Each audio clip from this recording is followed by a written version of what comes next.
La fachada medía cosa de 40 varas de largo. En el centro había un zaguán alto y ancho, que, aunque viejo, se había conservado bien por ser de madera de cedro. Del lado izquierdo del zaguán había 3 ventanas con gruesas rejas de hierro, y del derecho una puerta pequeña y varias ventanillas y ojos de buey que daban una escasa luz a los cuartos interiores. El primer patio era inmenso, empedrado con grandes piedras redondas de río, y podrían haber entrado a él cómodamente 4 o 6 coches, pero en lugar de coches entraban canoas trajineras, pues Cecilia había hecho cavar un canal que llegaba desde el fondo, donde había un cobertizo de tejamanil para depositar el azúcar, la miel y el aguardiente de que venían cargadas sus canoas.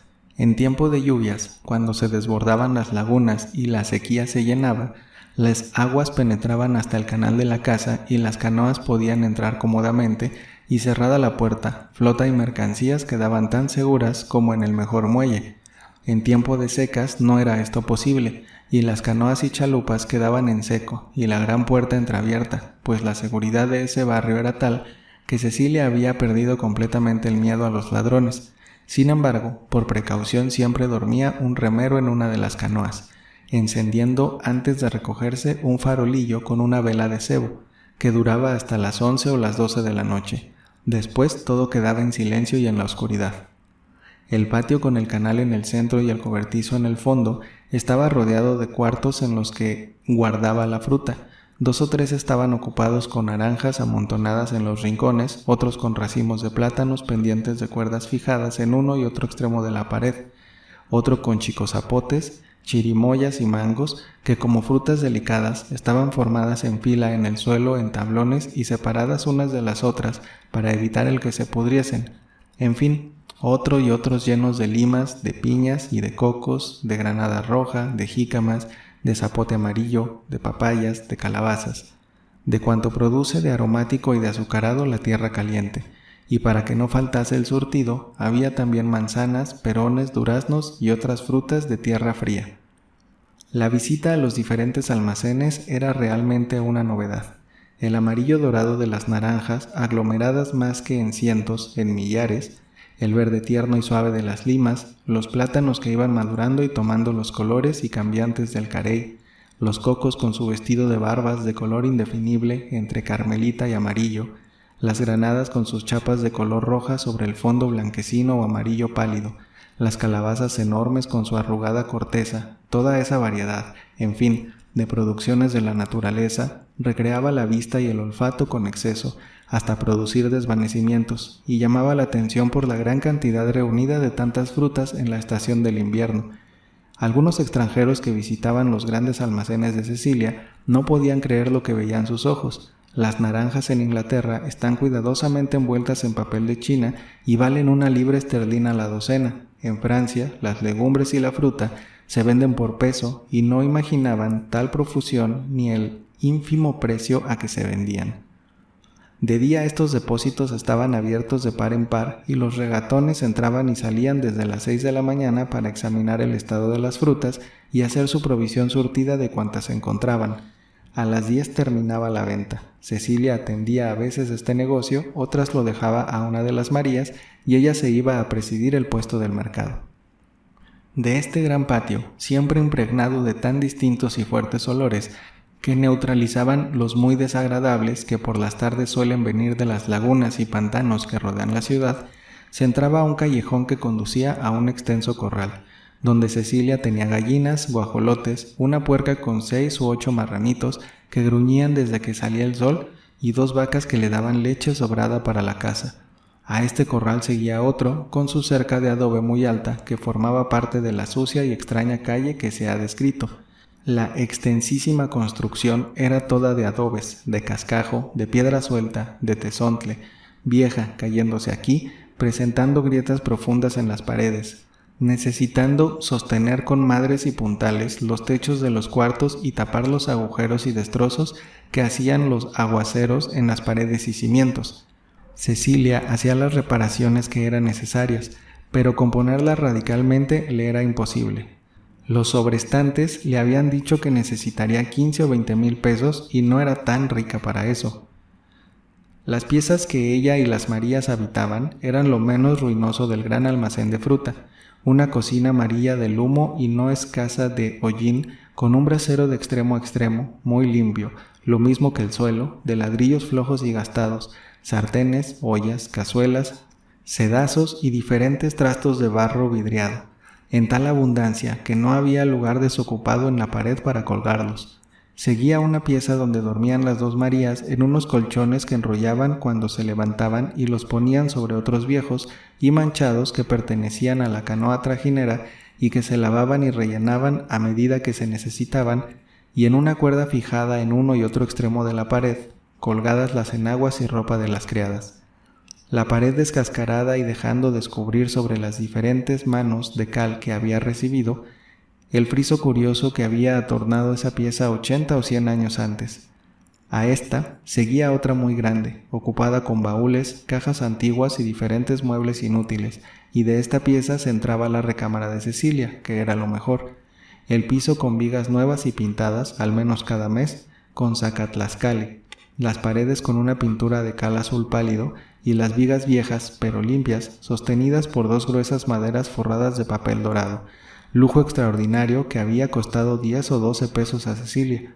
La cama de banco verde con su rodapié y cabecera, charoladas, color de café, no tenía el lujo de almohadones, encajes y sobrecamas que la de Chalco, pero no presentaba mal aspecto, cubierta con un jorongo encarnado y blanco de San Miguel y dos almohadas largas de sanglete, con sus fundas muy limpias.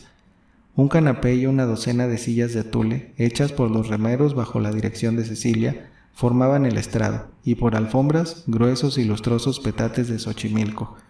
Junto a la cama había un mueble que resaltaba y formaba contraste con la sencillez de los demás. Era un ropero flamenco del tiempo de Carlos V, y no era temerario pensar que pudo, acaso, haber estado en alguno de los palacios del célebre y guerrero emperador. Cuando se abrían las puertas, era más bien que ropero un grande y admirable tríptico. Sobre fondo rojo, que no había perdido nada de su fuerza, estaba pintada en las puertas de la adoración de los Reyes Magos con sus trajes fantásticos recamados de oro y pedrería, completando el espacio de las puertas, los camellos y la servidumbre. En el fondo la cuna con la Virgen, San José, el Niño Dios, el buey y la mula, pero todo de mano maestra, con cierto gusto bizantino por el recargo del dorado, pero las figuras como si Alberto Durero o Francisco Francia las hubiesen pintado. Allí, sucio y cubierto de telarañas, se encontró este mueble Cecilia cuando compró la casa, lo limpió y lo destinó para guardar su ropa. Y más adelante descubrió, por casualidad, que en el fondo había secretos cajoncitos tan bien disimulados que el más escrupuloso registro no hubiese bastado para descubrirlos. Se aprovechó de su descubrimiento y los iba llenando de pesos y escudos, fruto de sus economías. Los viernes, cuando no estaba en Chalco, a las 8 de la noche, abría el tríptico e hincadas de rodillas, ella y las dos Marías rezaban la corona. Fuera de esto, la recámara no presentaba nada de particular más que unas cuantas estampas de santos clavadas en la pared, con tachuelas doradas y una mesa de madera de pino que servía para comer, planchar y cuanto se ofrecía. Tal era el almacén de fruta de Cecilia, y como él había 6 u 8, poco más o menos parecidos, en ese célebre barrio de la acequia, de que hemos tratado de dar una idea. Evaristo, como la mayor parte de los agricultores de Chalco y Texcoco, tenía sus relaciones de comercio con los trujanos, con los carboneros y con los dueños de tendejones, a los que vendía granos, leña y carbón, pero no le había convenido hacerse conocer personalmente, y hacía sus tratos y cobros por conducto del administrador de la Blanca. Podía, pues, presentarse en esas calles sin inconveniente y pasar desapercibido como uno de tantos. Desde que fue arrojado por Cecilia y herido con la mano, se propuso resueltamente acabar con ella y con sus dos criadas. Dejó por unos días el mando de la escolta a Hilario y él se vino de incógnito a establecer a México, con el objeto de madurar un golpe decisivo y seguro. Tomó un cuarto en un mesón de Tezontlale para vivir aparentemente en él y una accesoria con 2 piezas en el callejón de la Trapana, donde fijó su residencia y puso una carbonería a cargo del enmascarado que había escapado del desastre de Río Frío y con el cual podría contar enteramente. Cuanta rabia, despecho y desesperación puedan tener los condenados en el infierno, tanta sí hervía en su negro corazón. las ilusiones de vida quieta y pacífica al lado de Cecilia. Si hubiera condescendido a casarse con él, habían desaparecido, y aún los sentimientos puramente brutales que despertaban en su ansiosa y loca imaginación la vista de tantos atractivos y de tanto donaire natural, se convirtieron en un odio rabioso, añadiéndose a esto el miedo que le causaba la mujer que lo conocía, que sabía sus secretos y que lo podía perder a la hora que se le antojase. Durante muchos días temió ser llamado por el comandante general o aprehendido y fusilado en el acto por el coronel Vaninelli, pero cada uno había guardado su secreto y su amenaza. Cecilia, a su vez, llena de terror, guardó el más profundo silencio y se limitó a no volver a Chalco, y él, casi seguro de que una delación en contra de la trajinera no tendría ningún resultado, se limitó a callar, contando a Hilario y a los que lo encontraban que su caballo tropezó y que él, al caer, se había lastimado la mano, pero tal estado de cosas no podía durar y no había alternativa. Cecilia y él no cabían ya en la tierra, o él o Cecilia debían morir, y se resolvió a jugar el todo por el todo. Ya hemos dicho en otros capítulos que Evaristo acostumbraba espiar a Cecilia y rondar su casa, tratando de conocer las entradas y salidas, la situación interior de las piezas y las costumbres y hábitos domésticos de esa aislada familia que vivía en el almacén de frutas. Pero desde que se ratificó en su designio, era una especie de araña maligna que esperaba a la mosca para aislarla con sus tenazas y chuparle la sangre. La situación de la accesoria, que ocupaba con el callejón de Trapana, le proporcionaba observar cuanto pasaba en el almacén. Se tiznó la cara, vistió una camisa ordinaria de cambay azul, unos calzones de cuero y un sombrero de petate, y despachaba a los marchantes alternando con el indio. Varias veces vio entrar a Cecilia por el zaguán chico por donde se manejaba. Ímpetus le daban de arrojarse sobre ella y coserla a puñaladas, pero lo que quería era la venganza, al mismo tiempo que la impunidad. Tenía pensado que, para alejar hasta las más remotas sospechas, la misma noche que consumara el crimen, apareciese dando una batalla descomunal en el monte a imaginarios ladrones, lo que le era muy fácil, poniéndose de acuerdo con Hilario.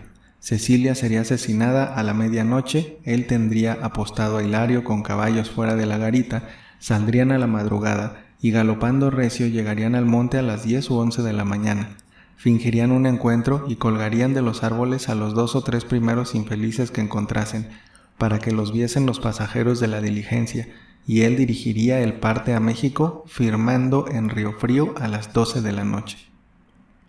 Pensando en este y otros planes, pasaba el día y la noche. Mientras el indio se dormía, él entreabría la puerta, apagaba el farolito con el cabo de cebo que ardía hasta las 8 de la noche y se ponía a observar atentamente lo que pasaba en el barrio. A las 6 de la tarde estaba muy concurrido, indios e indias, criados, mozos y cargadores iban y venían con sus mandados, entraban y salían a los almacenes de fruta, tendejones y pajerías, pero a las 8 de la noche todos se retiraban, las calles aparecían como desiertas, y el último tendejón que se cerraba y que hacía contraesquina con la casa de Cecilia era el de don Joaquinito, que tenía una mujer ya anciana. Dando las 9 de la noche, se metían a acostar y no le abrían a nadie hasta las 7 de la siguiente mañana. Los vecinos honrados se retiraban cuando más tarde a las 10, en que se cerraban las casas de vecindad, y los personajes equívocos de que hemos hablado salían de sus escondrijos a las 11 de la noche y no volvían hasta las 4 o 5 de la mañana. Entre las 12 y la 1 de la mañana se oían sonar unos tacones por el empedrado, luego nada, y a poco aparecía, como un fantasma, la figura gorda y pequeña, casi cuadrada, del músico Sayas, seguido de su muchacho cargando el violonchelo. Una vez que entraban en la casa, que estaba a muy poca distancia de la carbonería, todo aquel rumbo quedaba en la más completa oscuridad, pues no había un solo farol y el silencio no era turbado sino por los ladridos lejanos de los perros, el mugido de las vacas de los corrales y el canto de los gallos. Evaristo se aseguró que desde la 1 de la mañana hasta las 3 o 4 él sería la única persona despierta en el barrio, y era más de lo que necesitaba. En las noches oscuras, luego que el músico Sayas entraba, él salía con unos instrumentos que de intento mandó hacer, y sin ruido y lentamente iba quitando las piedras y cavando un agujero por donde cupiese un hombre en la parte baja de la casa de Cecilia, y en el lugar que había calculado, Por sus observaciones, quedaría a la pieza intermedia entre las recámaras donde dormían Cecilia y las Marías. Cuando había profundizado algo, volvía a colocar las piedras con mucho arte para que nada se notara en el exterior. Se retiraba y cerraba su carbonería. Así continuó su trabajo, que cuidaba de examinar durante el día, y cuando estuvo seguro de que solo necesitaba retirar con la mano una piedra chiluca para poder penetrar cómodamente al interior, resolvió dar el golpe. Su plan era entrar por el agujero y después el indio, los dos armados de puñales. El indio se dirigiría a la pieza de la izquierda, donde dormían las criadas, y sin hablarles una palabra les daría de puñaladas. Él tomaría la recámara de la derecha y haría lo mismo con Cecilia, y tendría el doble de placer de hacerla desaparecer, siguiendo una escena que podría, si resucitase, envidiar el célebre Marqués de Sade. Escogió una de esas noches lóbregas y tempestuosas en que se suceden los aguaceros, las calles parecen ríos y los serenos, que no había uno a 500 varas de distancia, se meten en los zaguanes, de modo que, aunque haya gritos y vocería dentro de una casa, no los escucha más que Dios. Poco antes de las 9 comenzaba con una corta lluvia, nubes gruesas y relámpagos lejanos a presagiar lo que sería el resto de la noche.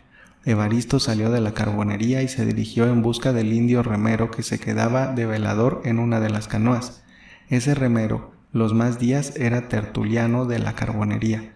Los dos carboneros, pero especialmente Evaristo, lo convidaban a comer en los tendejones pambacitos con chipotle y tragos de chinguirito. Por él había sabido cuántos pormenores necesitaba y estaba seguro de no haber equivocado el punto preciso de la horadación y de penetrar al cuarto intermedio, que siempre estaba alumbrado con una mariposa que ardía en un vaso de aceite, en una repisa colocada delante de la imagen de una Virgen de los Dolores, de la cual era muy devota María Pantaleona. Rondó Evaristo como media hora y ya desesperaba de encontrar al remero, cuando lo vio venir con un farolito encendido trastabillando, pues había absorbido ya 4 o 5 vasitos de chinguirito. Era lo que precisamente se necesitaba, pero no contento con eso, lo convidó a que fuesen al tendejón de la contraesquina, que no se cerraba sino hasta las 10. Vaso tras vaso, no cesaban de hablar del precio del carbón y de la patrona Cecilia, que era muy rica, y de su casa y de un ropero colorado que abría a las 9 de la noche y se hincaba de rodillas a rezar el rosario. Y el remero y el carbonero, muy tiznado y con crecido cabello, bebían y decían que estaban prontos a dar la vida por Cecilia y servirla hasta de balde. Y don Joaquinito el tendero, que la conocía, decía lo mismo, y le servía aguardiente en los vasitos, de modo que estaba ya vacío su grande frasco cuadrado. Pero Evaristo no bebía, sino que al disimulo derramaba el líquido y después empinaba el vaso y lo dejaba caer con estrépito en el mostrador, fingiéndose él borracho. Dando las 10, don Joaquinito los echó. Evaristo tiró en el mostrador un puñado de cuartillas de cobre y remero y carbonero, del brazo, salieron a la calle tambaleando y haciendo setas, a tal grado que el tendero creyó que a pocos pasos caerían sin sentido en el suelo, pero él había vendido su chinguirito compuesto con agua y alumbre y poco le importaba, así es que cerró su puerta diciendo: «Ya se los llevaré al diablo o el sereno». Evaristo condujo casi en peso al remero hasta la canoa y lo dejó acostado y sin sentido, con el farolito para que no llamase la atención a alguno que pudiera pasar y estuviese acostumbrado a verlo encendido hasta las 11 o 12 de la noche. Fuese enseguida a la carbonería, apagó su luz, entreabrió la puerta y se puso en observación. El indio, acostado en unas sacas de carbón, dormía profundamente. Las nubes cargadas de electricidad se iban acercando más y más a la ciudad. Los relámpagos menudeaban y una lluvia fina había empapado las siniestras calles y formado charcos y lodazales. Oscuridad profunda, ni un alma en la calle. Los vecinos misteriosos de la casa de Trapana y de las otras contiguas comenzaron a salir, envueltos en sus frazadas, y a desaparecer entre aquella multitud de vericuetos y de angostos callejones. Cuando pasaban cerca, Evaristo cerraba su puerta apenas entreabierta. Las 11 sonaron en los relojes de varias iglesias. A las 11:30, aguacero tras de aguacero, relámpagos sin cesar que iluminaban el canal lleno de canoas trajineras, los puentes, las torres y cúpulas de las iglesias. Todo tomaba el aspecto fantástico de una ciudad ardiendo como Gomorra con un fuego azufroso. 2 o 3 rayos se desprendieron y uno cayó muy cerca. Evaristo oyó un grito de espanto, ruido y vocerío de gentes que se acercaban. Cerró enteramente su puerta y espió por un agujero. Eran unas familias del barrio que regresaban del teatro en medio de aquella turbonada, las mujeres empapadas, con la ropa arriba de las rodillas, y los hombres con los paraguas volteados al revés y hechos pedazos con la fuerza del viento. El rayo que cayó a corta distancia los asustó. Las mujeres arrojaron un grito, pero se repusieron pronto, y como era gente alegre, rieron a carcajadas de su miedo. Hablaron del teatro, de lo que les costaba por el daño que habían recibido sus vestidos y sombreros, y llevando en paciencia su mala aventura, fueron alejándose y perdiéndose sus voces y personas entre las profundas tinieblas de la noche. 20 minutos después, nuevas voces y nuevos pasos. Era el músico Sayas, que regañaba a su muchacho porque no había puesto la funda a su violonchelo y temía que hubiese entrado agua por las rendijas de la vieja caja en que lo guardaba. Llegó a la puerta de su casa, introdujo la llave y él y su acompañante, a quien aplicó un buen coscorrón al entrar, desaparecieron, volviendo el silencio y las tinieblas cada vez más espesas. Evaristo estaba ya en aptitud de obrar. Nadie debería ya pasar por todo el barrio de la acequia. Los serenos muy lejanos estaban sin duda abrigados y dormidos en casa de sus amigos los tenderos. Cerró su puerta, despertó bien al indio, sacudiéndolo fuertemente, le hizo tomar un trago de aguardiente y le dio 2 puñales muy largos y afilados. Escucha bien lo que te voy a decir. Sígueme. Voy a entrar por un agujero que hay ya hecho en casa de la trajinera. Tú entrarás tras de mí. Te diriges en silencio a la pieza que yo te señale y entras hasta el rincón del fondo. Allí encontrarás en la cama, dormidas, a 2 mujeres.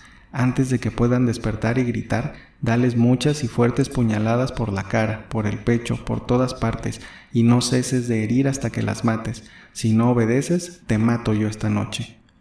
El indio, que era el más bruto y el más cruel de los que formaron la cuadrilla de los enmascarados, cogió los puñales, se los colocó en la faja de la cintura, se envolvió en su frazada negra del polvo de carbón y contestó lacónicamente: «No tenga cuidado, mi capitán».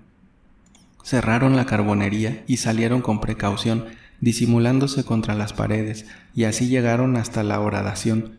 La reconoció Evaristo con cuidado y la encontró a satisfacción. No se necesitaba más que quitar las piedras ya flojas y el cascajo, retirar la tapa de chiluca y entrar sin necesidad de hacer ruido. Si las mujeres, que probablemente dormían muy tranquilas, despertaban y daban gritos pidiendo auxilio, nadie las oiría. Si se defendían, y era lo más probable, emprenderían él y el indio una lucha a puñaladas y la victoria era segura. Pero aun cuando no lo fuera, algo se había de arriesgar. Evaristo se proponía, luego que acabase con Cecilia y sus criadas, matar por detrás al último de los enmascarados, para que nadie pudiese ser testigo de su crimen.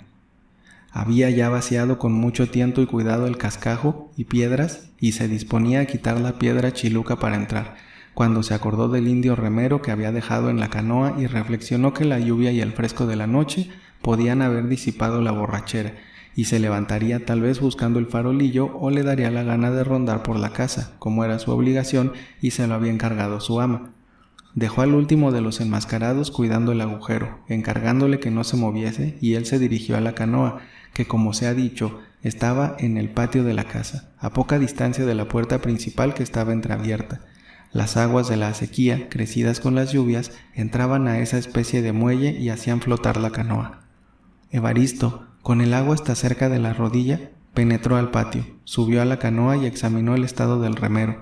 Roncaba estrepitosamente en medio de un charco de agua con lodo, basuras y paja, pero se removía de un lado a otro. De tiempo en tiempo exhalaba una especie de rugido, decía palabras incoherentes y llamaba a doña Cecilia. Decididamente la influencia de alcohol iba a terminar, y si había gritos y lucha, el remero los oiría, pues el agujero estaba en el costado de la casa a corta distancia. Evaristo no vaciló, se acercó al remero, le buscó con la mano izquierda el corazón, así que lo sintió latir, con la derecha colocó la punta de su largo puñal y aprovechando la rápida luz de un relámpago se lo hundió hasta el mango. No contento con esto, hizo picadillo la cara del remero, después limpió el puñal en las húmedas mechas de la víctima y con precauciones de gato montés que se siente perseguido, más bien arrastrándose entre lodo y charcos, dio la vuelta a la casa y regresó al agujero. Por el cobarde asesinato que acababa de perpetrar o por otros pensamientos siniestros, no tuvo miedo y no se atrevió a entrar, pero sí quitó la piedra chiluca y le dijo a su indio: «Entra tú primero, yo te sigo». El indio, con repugnancia, meneaba la cabeza y no quería aventurarse, pero Evaristo lo amenazó con su puñal y tuvo que obedecer, y se tendió en el suelo. Si ves que hay luz encendida, oyes ruidos en las piezas o ves gente despierta, retiras inmediatamente la cabeza. Si todo está quieto y oscuro, me lo dices y yo entraré inmediatamente. El indio no contestó, pero introdujo la cabeza y casi al mismo tiempo el resto de su cuerpo hasta que desaparecieron sus pies en la oscura tronera. Una voz indefinible dijo desde dentro muy quedo: «Puede entrar, todo está oscuro y quieto». No dejaron de llamar la atención a Evaristo los términos regulares y pulcros del llamamiento, pero no obstante se tendió en el suelo y comenzó con precaución a introducir su cabeza. No había penetrado aún el cuello cuando se sintió asido de las melenas de frente por una mano fuerte que lo tiraba para introducirlo adentro, y al mismo tiempo sintió la punta de un puñal. Quiso retirarse inmediatamente, pero otra mano se apoderó de otro mechón y su esfuerzo fue inútil. «Ah, maldita Cecilia, siento tus manos fuertes de arriera y de trajinera, y tu venganza de infierno, pero no te has de salir con la tuya. Mis gentes están aquí, y ahora mismo rompo las puertas de tu casa. Entro, te llevo presa y te ahorco en el monte. Suelta, suelta, demonio, suelta. Te prometo no decir nada, suelta. Jamás te volveré a ver ni acercarme a una legua de donde tú estés. Suelta por el alma de tu madre». Evaristo, formando palanca con sus brazos apoyados contra la pared, trataba de retirar su cabeza, amenazando unas veces, jurando y pidiendo perdón otras. Imposible. La persona que lo tenía asido de los cabellos en el interior del cuarto formaba también palanca poniendo los pies contra la pared. Esta lucha terrible duró menos de 5 minutos. La persona que tenía asida a Evaristo cayó de espaldas en el cuarto, quedándose con un mechón de cabellos, con todo y la piel del casco en la mano, mientras el bandido se revolcaba de dolor entre el cascajo y los escombros de la tétrica calle.